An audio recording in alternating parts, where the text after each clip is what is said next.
Hello dear student, we are discussing here chapter number 10, reaching the age of adolescence. Okay, today we are discussing here our last topic, that is reproductive health. If we talk about the reproductive health, that means the health of individual is defined as his or her physical, mental well-being is called health. Okay, when people get physically,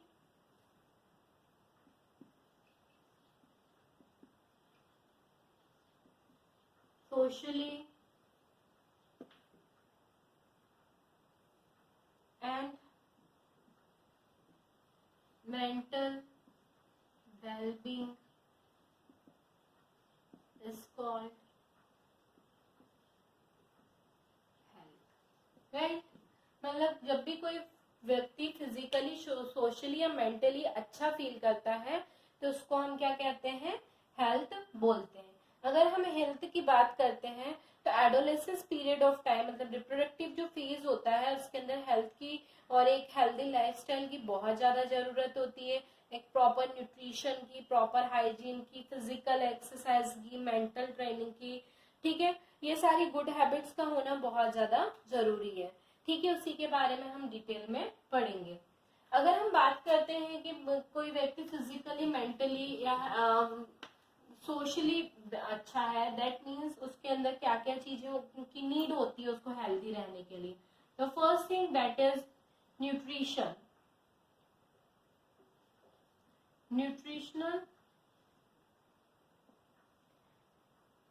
nutritional need of an adolescent.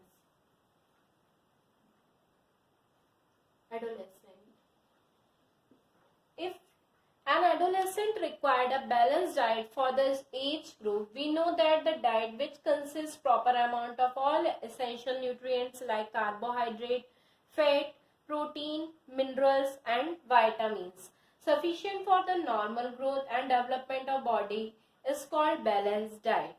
ठीक है, मतलब क्या होता है कि adolescence period में balance diet की अपनी एक बहुत ज्यादा इंपॉर्टेंस होती है.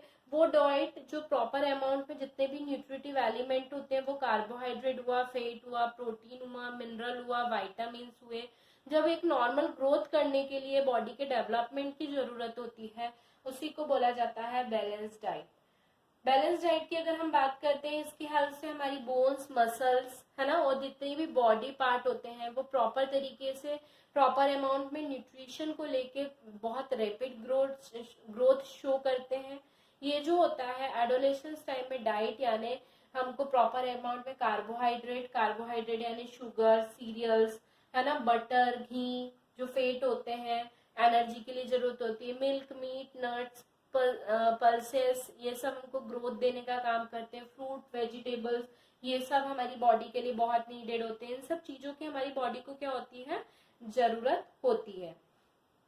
और इन्हीं के थ्रू क्या होता है, हमारी बॉडी जो होती है प्रॉपर तरीके से ग्रोथ करती है. तो हमको हमारे डेली का जो मील होता है उसके अंदर चपाती, राइस, दाल, वेजिटेबल, फ्रूट, इनको as a balance diet add करना चाहिए. अगर हमको प्रॉपर ग्रोथ चाहिए होती है, हम लोगों को जरूरी है कि हम हमारे डेली डाइट में इन चीजों को ना ऐड करें जो हमारी ग्रोथ को रोकती हैं, जैसे chips, junk food. Other than that burger, noodles, soft drinks है ना, ये सारे मील्स को हमें रिप्लेस करना चाहिए हेल्दी चीज के साथ, क्योंकि हमारी बॉडी के लिए अच्छे नहीं होते और इनमें कोई भी न्यूट्रिशन देखने को नहीं मिलता है. तो ये रिप्रोडक्टिव हेल्थ के लिए बहुत ज्यादा जरूरी होती है. अगर इसके बाद अगर हम बात करें तो नेक्स्ट जो चीज है वो है हमारी पर्सनल हाइजीन. अगर हम पर्सनल हाइजीन की बात कर रहे हैं, पर्सनल हाइजीन का मतलब क्या होता है, पर्सनल हाइजीन दैट मीन्स कि हमारी पर्सनल साफ सफाई या देख रेख. Maintenance the personal hygiene is very essential, is very necessary to prevent the infection and the occurrence of diseases. The adolescent should follow the tips given below the maintaining personal hygiene, increasing activity of sweat and sebation gland, make the body smell badly, so that the adolescent should take bath every day. है ना? क्या होता है, जैसे जैसे हम बढ़ते हैं तो वैसे वैसे हमारी बॉडी के अंदर बहुत सारी डिसीजेस या बहुत सारे इन्फेक्शन प्रिवेंट होते हैं, बहुत सारी चीजें, बहुत सारे चेंजेस देखने को होते हैं. तो उसके लिए हमें हमारी पर्सनल हाइजीन पे ध्यान देना बहुत ज्यादा जरूरी है. इसके लिए हमारी जो एक्टिव स्वेट ग्लैंड और सीबेशियस ग्लैंड होती है वो काफी एक्टिव हो जाती है, जिसके कारण हमारी बॉडी से बहुत गंदी तरीके से बैडली स्मेल करता है, जिसके लिए हमको डेली बाथ लेना बहुत ज्यादा जरूरी है. They should always wash hand with the soap before and after taking a meal. खाना खाने से पहले और खाना खाने के बाद हमेशा हमें साबुन से हाथ धोने चाहिए. They should change cloth daily, है ना? हमें डेली हमारे कपड़े धोने चाहिए और चेंज करने चाहिए. Girl should take special care of cleanness during the time of menstruation. They should keep track their menstrual cycle and be prepared for the onset of menstruation. है ना? गर्ल्स को अपनी क्लीननेस का एक स्पेशल ध्यान रखना जरूरी है, वो भी किस समय पे? मेंस्ट्रुएशन साइकिल के दौरान, है ना? और प्रॉपर केयर करना चाहिए और प्रिपेयर होना चाहिए मेंस्ट्रुएशन साइकिल के लिए. ओके. इसके अलावा अगर हम बात करें तो फिजिकल एक्सरसाइज. फिजिकल एक्सरसाइज की अगर हम बात करते हैं, physical exercise keep the body and mind healthy. All the adolescent should take long to brisk walk, running, cycling, yoga in the open place air to keep the body fit and healthy. They must play outdoor game to build up and restore bones and muscles. Physical exercise जो होती है हमारी body को healthy रखने के लिए बहुत ज्यादा जरूरी है. जितने भी एडोलेसेंट होते हैं उस समय हमें वॉक करना चाहिए, रन करना चाहिए, है ना? प्रॉपर साइकिलिंग, योगा, इन सब, और फ्रेश एयर जो होती है वो लेनी चाहिए ताकि हमारी बॉडी फिट और हेल्दी रहे, है ना? हमको आउटडोर गेम्स जो है वो खेलने चाहिए ताकि हमारी बोन्स और मसल्स क्या बने? स्ट्रॉन्ग बने. नेक्स्ट थिंग, रिप्रोडक्टिव हेल्थ को हेल्दी रखने के लिए से नो टू ड्रग्स, है ना? मतलब ड्रग्स को हमें क्या बोलना चाहिए? नहीं बोलना चाहिए, क्योंकि ऐसी एज में क्या होता है कि लोग जो होते हैं वो काफी इन्फ्लुएंस करते हैं इन सब चीजों को लेने के लिए. Adolescence can easy to addicted to drugs, alcohol, tobacco, become of the stress or sometime due to the adventure spirit. A positive adolescent must know to drugs and also and alcohol and tobacco become this thing cause many physical and mental diseases. हमको positively क्या करना चाहिए? Drugs, alcohol, tobacco, इन सबको no कहना चाहिए ताकि हम physically और मेंटली डिसीज फ्री रहें, क्योंकि ड्रग्स जो होते हैं वो हमारी बॉडी के ऊपर बहुत ज्यादा साइड इफेक्ट डालते हैं. Smoking of tobacco in the form of cigarette increase the risk of lungs cancer and heart attack. जब ज्यादा अमाउंट में स्मोकिंग होता है और ज्यादा टोबैको खाया जाता है, सिगरेट लिया जाता है, उस समय क्या होता है कि लंग कैंसर और हार्ट अटैक को कॉज करते हैं.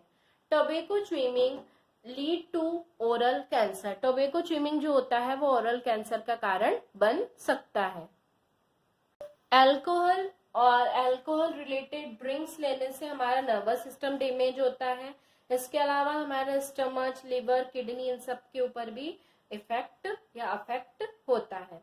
हार्मफुल ड्रग्स जैसे कोकेन, हीरोइन, है ना, ये सारे जो होते हैं हमारे नर्वस सिस्टम को और हमारे इंटरनल ऑर्गन को क्या करते हैं? डैमेज करने का काम करते हैं. और इनका एडिक्शन ना सिर्फ हमारी मेंटल हेल्थ को, फिजिकल हेल्थ को, बल्कि हमारी सोशल हेल्थ को भी क्या करते हैं? अफेक्ट करते हैं. So always say no to the drugs. किसी के इन्फ्लुएंस में आके ये सारी गलत आदतें ना सीखें.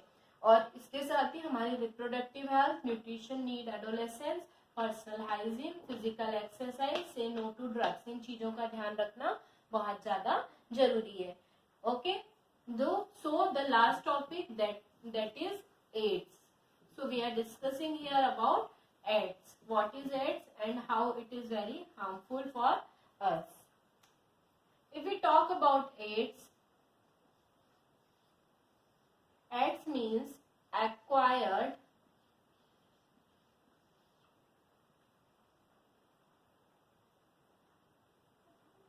immunodeficiency disease.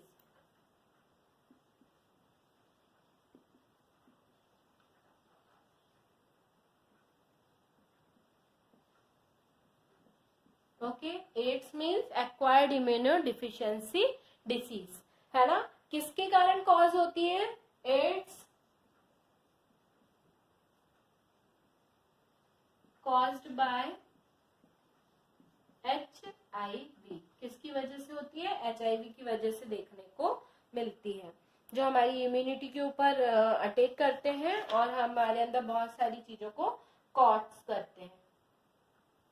कैसे एड्स अगर स्प्रेड कैसे होता है? स्प्रेड, अगर हम स्प्रेड की बात करें, स्प्रेड है ना, स्प्रेडिंग ऑफ एड्स, जैसे ब्लड ट्रांसफ्यूजन के थ्रू अगर कोई व्यक्ति HIV पॉजिटिव है, उससे नॉर्मल फंक्शन, नॉर्मल व्यक्ति के अंदर ट्रांसफर किया तो एड्स फैलने के चांसेस है ना। इन्फेक्टेड नीडल या इंजेक्शन, उसके थ्रू हम एड्स जो होता है वो स्प्रेड हो सकता है। कोई मदर एड्स HIV पॉजिटिव है तो उसकी प्रेग्नेंट लेडी से उसके बच्चे में जाने के चांसेस हो सकते हैं। सेक्सुअल कांटेक्ट के थ्रू, मतलब अगर कोई भी दोनों में से कोई पार्टनर, एक कोई सेक्सुअली HIV पॉजिटिव है तो दूसरा भी HIV पॉजिटिव हो सकता है। ये सारे कुछ रीजंस हो सकते हैं एड्स के स्प्रेड आउट होने के लिए। अगर हम बात करते हैं कि हमें इससे बचना है, तो इससे बचने के लिए ब्लड ट्रांसफ्यूजन जब हो रहा है, हम ध्यान रखें कि उसका प्रॉपर टेस्ट हुआ है कि नहीं, HIV टेस्ट हुआ है कि नहीं। यूजेबल नीडल्स का रीयूज ना करें। अगर मदर HIV पॉजिटिव है तो उसके लिए प्रिकॉशन रखें कि बेबी के अंदर प्रॉपर ट्रीटमेंट दे और बेबी भी HIV पॉजिटिव ना हो। सेक्सुअली कांटेक्ट सेव करें और सिंगल पर्सन से ही सेक्सुअली कांटेक्ट या सेक्सुअल रिलेशन बना के रखें। इस तरीके से आप एड्स से बच सकते हैं, क्योंकि ये एक तरीके की कैसी कम्युनिकेबल डिसीज है। ओके, आई होप सो अब आप लोग सब एड्स और रिप्रोडक्टिव हेल्थ से अवेयर होंगे। नेक्स्ट क्लास में हम नेक्स्ट चैप्टर्स के बारे में डिस्कस करेंगे। Till then student, have a nice day, good bye.